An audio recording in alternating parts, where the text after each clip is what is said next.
Shakur Stevenson. How are you finding London so far? I'm actually loving London. I think London's been treating me really good, and I love it here. I see you was out shopping yesterday with Conor Ben.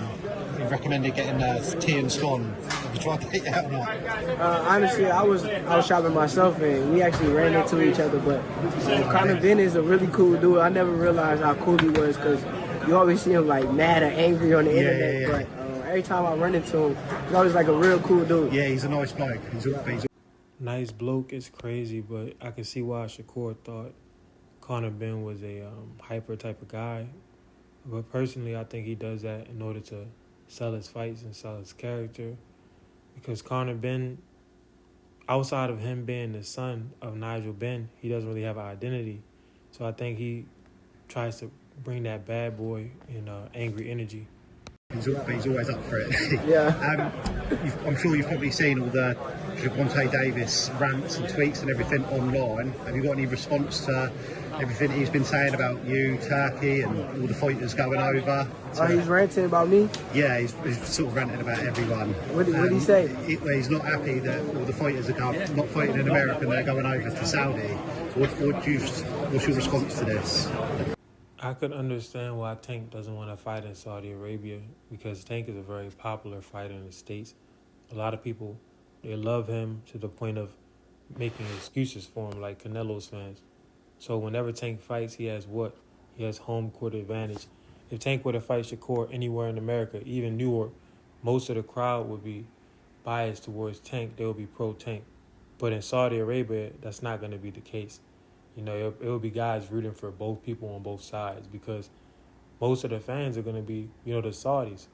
They're not and other, celebrities and stuff like that. But they're not really deep into following Tank. They're into following boxing. So Tank will be giving up a huge advantage by fighting in Saudi Arabia. And for those who don't know, when you have that home court advantage, every punch you throw, the crowd is going wild. That influences the judges, so it's a real thing. I think that he's just playing chess. He's trying to play businessman right now, and I think he would rather fight me in his territory, which is my territory too, but... No, it's not your territory. Most people in America, they look at Shakur Stevenson as a runner. They don't really defend his style. They don't like his style. They don't like him as a fighter. Shakur, he gets more respect in the UK and Saudi Arabia because across the world, people actually look at boxing skills as opposed to just knockouts and persona, athleticism, stuff like that. Instant gratification type of stuff that people look for in the States. His circumstances, that's the way he want to fight me, but I'm with whatever situation he wants. How seriously do you take his comments that he's going to retire at the end of the year? I ain't too worried about him. I mean, I'm minding my business. That's his business, so. Yeah. How does it feel to be part of the card stacked this big? This is what people are saying it's one of the best cards ever, which I think it is. Every fight is a top fight. How does it feel to be part of it? It feels good. I think, honestly, I'm here to steal the show. I want to be the guy that they talk about after the card is over with. I want people to be like, oh, did you see Shakur Stevenson performance? I want everybody to say that. So I'm coming here to put on the show. I'm coming here ready, and it's going to be very fun. Steal the show? Negro, please. It's like, nah. Shakur Stevenson always says that he's going to do this and do that to the opponents. But in his last couple of fights, he hasn't really been able to deliver. This is going to be the biggest stage of his career, so I hope that he really brings it. If he doesn't, he's not going to be able to beat the allegations of him being a boring fighter. He just won't. So he has to really make this count. This is the biggest moment of his career thus far. Kind of like Devin and Ryan. That was the biggest fight of both of their careers. Devin didn't show up. We all know, Ryan cheated, but it is what it is. At the end of the day, when the lights shine the brightest, that's when the star has to shine with the lights. Kid Austin's sort of well known for his brawler style and he tries to mess people up when he fights. Do you think that's going to affect you much in your performance, or do you feel you're a step ahead of him? I mean, is he going to come to brawl or is he going to come to move? That's a question you got to ask him.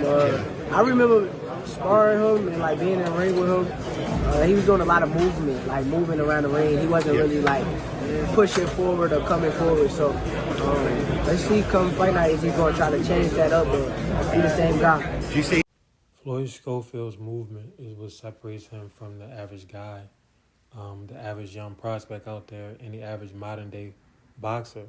Floyd Schofield gets on his toes, moves laterally, circles the opponent.